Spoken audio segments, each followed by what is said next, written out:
Akkam naaf jirtu maatii miidiyaa dirree barnootaa kun tuutoriyaalii koorsii antiroopoolojii irratti isiniif kennamaa turedha. Isiniif kennamaas jirudha. Chaaptar 5 irra geenyee jirra kabajamtoota maatii keenya.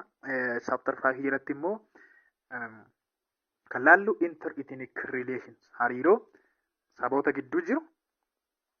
Inter immoo jennu baay'ee lama saba adda addaa yoo ta'edha. Intra immoo jennu immoo wiiziin saba wal fakkaataa gidduu hariiroo jiru jechuu keenya. Hariiroo saboota gidduu jiru. Waa'ee identity ilaalla, waa'ee eenyummaa fi multiculturalism Itoophiyaa keessatti jechuudha. In the context of Itoophiyaadha kan laallu. Itoophiyaa keessatti cultural diversity yookaan baay'ina aadaa ilaalla jechuudha.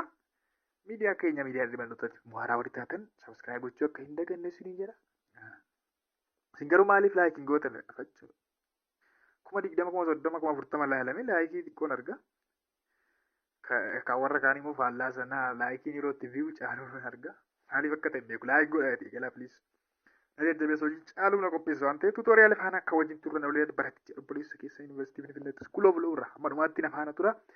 Hiika isaanii ilaalame definition hima ethnic group jechuun yookaan ethnic saba yommuu jennu maal jechuu keenya. Bazoo yeroo baay'ee egaa vocabulary afaan Oromoo argachuun hin rakkisa. Saba nation ethnic fi neeshiniidhaaf hiika wal fakkaataa saba jenna yeroo amnutu jira.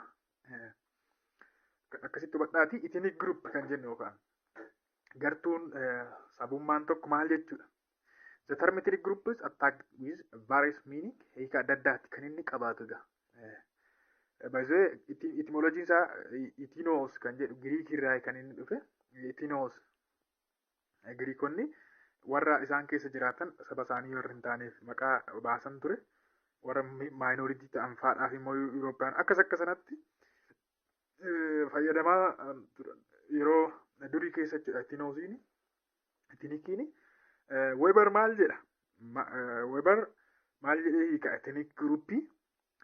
Ethnic group is based on the belief in common descent shared by its members. Ethnic groupii tokko akkatti ibsaa jechuudha. Based on the belief in common descent. Disentii yookaan achii dhuftee isaanii tokko jedhanii achiin dhufteen keenya tokkodha. Fakkeenyaaf Oromoon kuushii jenna. Miti reeno. Disentiin keenya kuushirraa dhufne jenna fakkeenyaaf. Kooman waan nu godhu qabna jechuudha. Akkasuma shared by its members biliifiin sun jechuudha.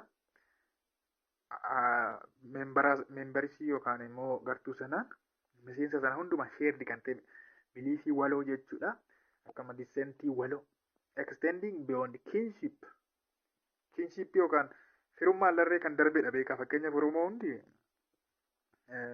iskuulii irratti yoo wal geenya ta'e illee firaa miti reenu fakkeenyaaf kinshiippiin keenya walirraa fagoodha. Walirraa fagoo yeroo ta'u ni argina. Kanaaf kinshiip yookaan firummaa irra achi kan fagaatudha jechuudha. Political solidarity waloo ta'e kan qaban. Kaan immoo tokkummaa siyaasaa cimaa jabaataa ta'e kan qaban. Other grounds and the common customs aadaa wal fakkaataa ta'e aadaa waloo. Common language yookaan immoo afaan wal fakkaataa ta'e amantaa wal fakkaataa. Duudhaalee wal fakkaataa values and morality and Webertu akkasitti ibsa qaba. Webertu akkasitti ibsa jechuudha. Webertu akkasitti ibsa. Ethnic group jechuun aadaa wal fakkaataa kan qaban, kinship irra kan darbe, sanyummaa yookaan firummaa dhiigaarra kan darbe, common descent kan qaban, common belief kan qaban jedhee akkasitti hiika. Baart immoo maal jedhee hiika ethnic group? A self-defined group based on subjective factor and fundamental cultural value chosen by members from their past history or present existing conditions in which members are aware of and in contact with other ethnic groups. Baartu maal jedhee ibsa? Subjective factor irratti kan bu'uurame yookaan based kan ta'e factoriiwwan subjectivii ta'e yookaan akkuma namaatti adda adda kan ta'e cultural value fundamental cultural value kan qaban yookaan immoo duudhaalee bu'uuraa aadaa kan qaban chosen by members from their past history. Hawaasni isaanii yeroo darbe keessa kan filatan jechuudha. Yookaan immoo kan itti fayyadamaa turan duudhaalee aadaa kana. Waloo warra akkasii kan qabanidha jedheetu sanirraa baay'een fagaatu jechuudha. Kan weebarirra. Ethnic group are defined out of group interaction in which members of a group keep their social solidarity. Kanaaf ethnic groupiin kamitti ibsama? Interactionii gartuu tokko yookaan immoo hariiroo gartuu tokko ta'e solidarity, social solidarity yookaan immoo tokkummaa isaanii kan ittiin tikfatan. Identified themselves as belonging to specific group based on their subjective commonalities. Identified themselves belonging to specific group jechuunis gartuu tokko keessa akka waan jiranitti of identify godhu jechuudha. Yookaan immoo gartuu tokko ani gartuu kana keessadha jedhu. Baay'isuu ilaalla teorii jalatti sirriitti ittinisiitiin eessaa akka burqu teorii of ittinisiitii paartii lammaffaa keessatti ilaalla. Hutchinson immoo fi Smithis immoo akka biraattidha kan isaan ibsani. Fiichariiwwan sadii jaha qabu jedhanii jiru. Jarri kun fiichariiwwan yookaan amaloota ittiin giruuppii jaha adda baasanii jiru.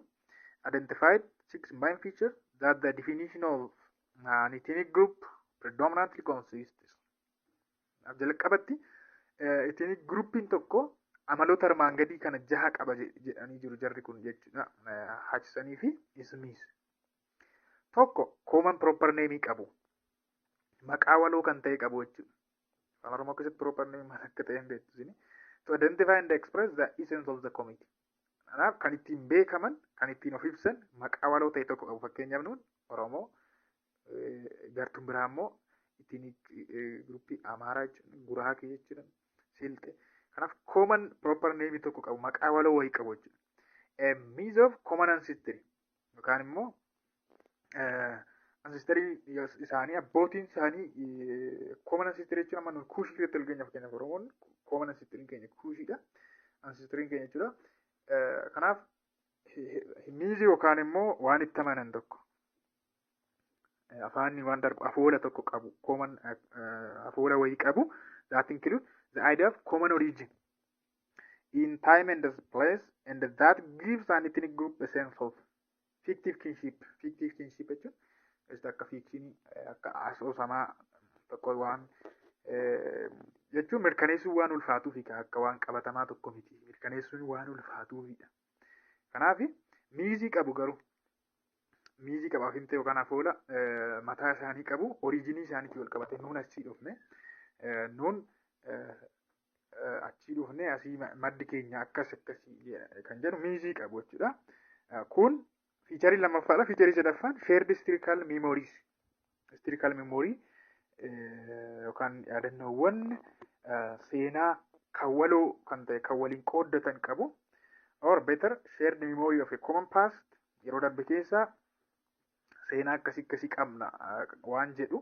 Or including heroes jechuun gootota akkasii qabna eventii taateewwan akkasii keessa darbinee as geenye and their commemoration kabajni gootota sanaaf ni godhama. Kun egaa historical memory waloo qabaachuu isaaniidha jechuudha. Ethnic groupin tokko kun fiicharii lammaffaadha. Fiicharii lammaffaan inni sadaffaan one or more of elements of common culture which need to be specified but normally include religion, custom, language. Common culture akkasii qabu jechuudha. Yoo xiqqaate common amantaa waloo kan ta'e tokko aadaa waloo yookaan afaan waloo wayii qabu jechuudha. Kanneen keessaa tokko qabaachuu danda'u yookaan immoo tokkoolis qabaachuu danda'u. Nama fakkeenyaaf saba Oromoo yommuu ilaaltan aadaan afaan waloo ta'e qabu common language qabu. Sabni tokko immoo afaan isaaniitis tokkuma aadaan isaaniitis religion isaaniis tokko ta'uu danda'a. Argachuu rakkisaa yoo ta'e jechuudha. Inni kun fiicharii ethnic groupii arfaffaadha. Shanaffaan a link to his homeland. Lafa ta'e wajjin immoo hidhata qabu. Lafti keenya akkasi kan jedhan kileem kan godhan qabu jechuudha. Fakkeenyaaf Oromoon kuush naannoo gaanfa Afrikaa kun hortee uummata kuush akka ta'e kileem godha miti. Kanaaf hoomlaandii keenyadha jenna gaanfi Afrikaan. Kanaaf not necessary hoomlaandii yommuu jennu immoo not necessary it is physical occupation immoo kan darbedha beeka. Physical occupation gamatti kan darbedha. Kan irra qubatan physically kan irra jiran qofa miti. By the ethnic group only it is symbolic attachment to the ancestral land. As with diaspora people jechuudha fakkeenyaaf diasporaan biyya biraa jiraatu garuu Oromiyaa kileem godhu fakkeenyaaf diasporaan Oromoo miti. Kanaaf hoomlaandiin keenya Oromoo lafa sana iddoo sanadha jedhanii kileem godhu jechuudha. Diasporaan Oromoo kanaaf dirqama achi jiraachuu hin qabani garuu waan kileem godhan qabu. Lafa sanaa wajjin hidhata wayii qaba jedhanii amanu jechuudha. Kuni fiicharii shanaffaadha. Fiicharii ja'affaan sense of solidarity dha. Tokkummaa jechuudha. On part of at least some section of the ethnic population. Hassan and Smith akka ibsanitti jechuudha. Solidarity yookaan immoo tokkummaa jabaa ta'e qabna.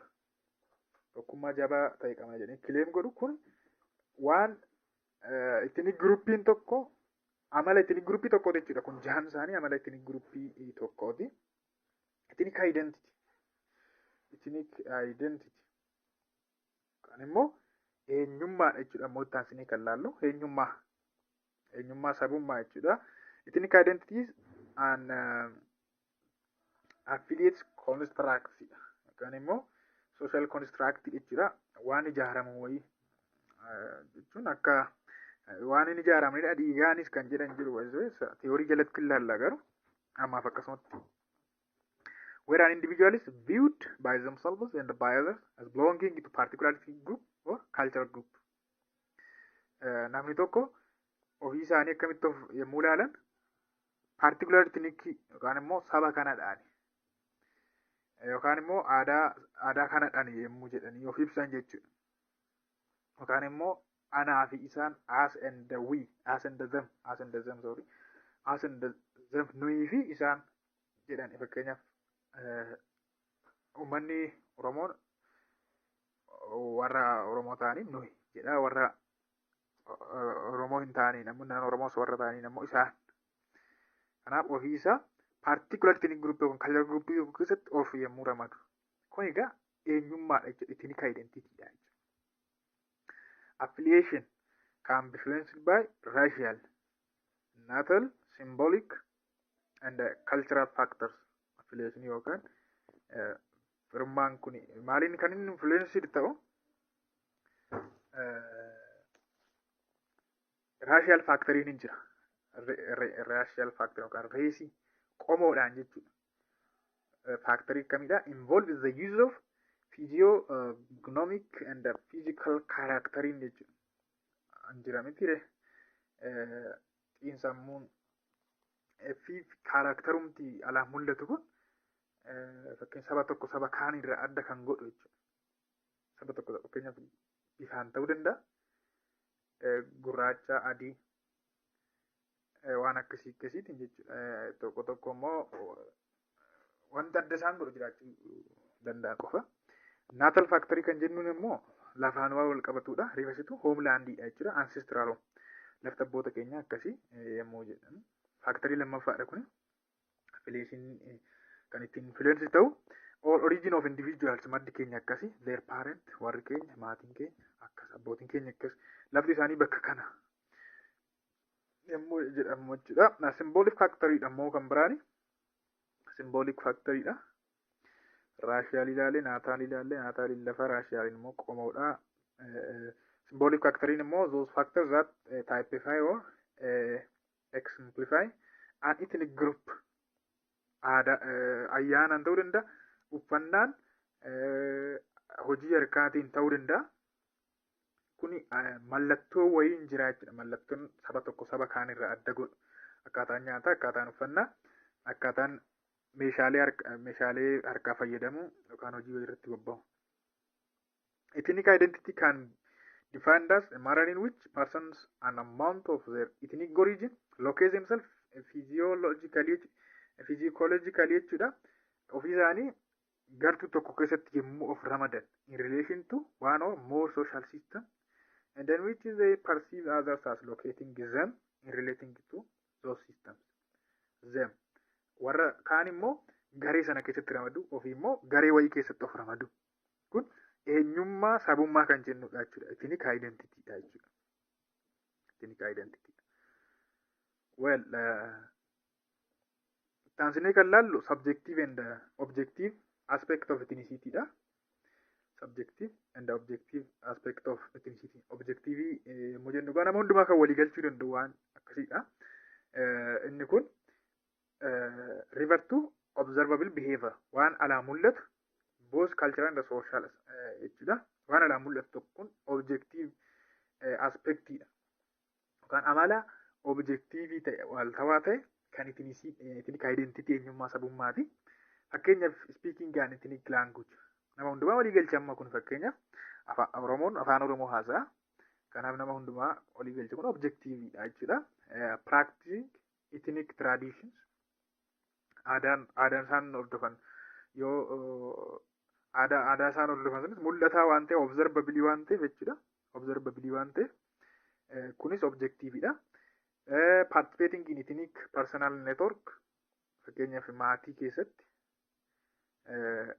friendship yookaan immoo michummaa waan akkasii keessatti kunis waan alaa mul'atudha yommuu hirmaatan jechuudha.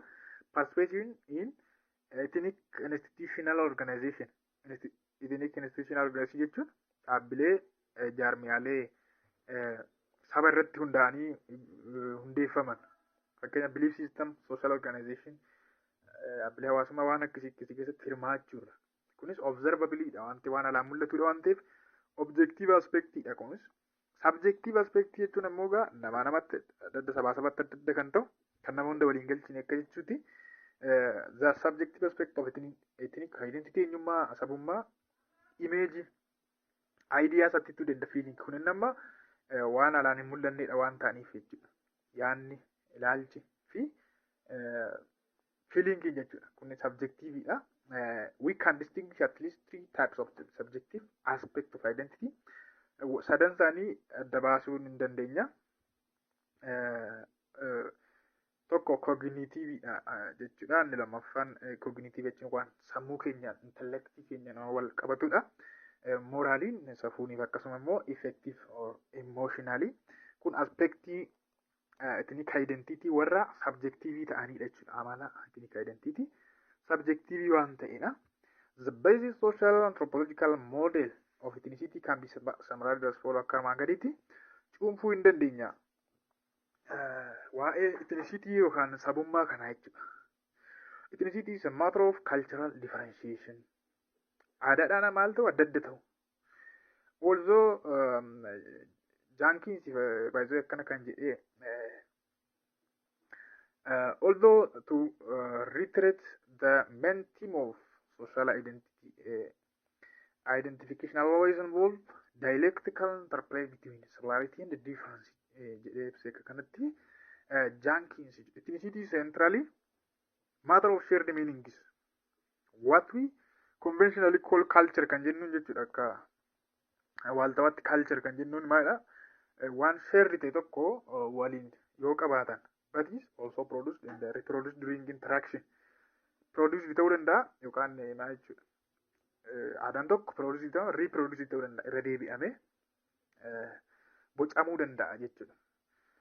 Ethnicity as identification is collective and individual, externalized in social interaction and the categorization of others, and internalized in personal self-identification jechuudha. Ofii keenya akkamitti akka adda obbaaf warra kaan immoo as and them nu akkasii isaan immoo akkasii jennee kan ittiin of ibsinudha. Ethnicity yookaan sabummaa walumaa galatti paartiin kun asumarratti dhugaa paartii ta'an theories of ethnicity ilaallaa sadan isaanii primordialist and instrumentalist fi constructivism approachidhaan jechuudha.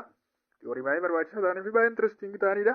Paartii ta'an wal argina maatii miidiyaa dirree barnoota. Tutoriaalii faanaan kan nuti wajjin ture buleessa keessan wal baratichan ture. Haaraa wartaatan immoo subscribe gochuu akka hin daganne maatii keenyatti dabalamaadha. Ammasitti nagaan tura. Bye bye.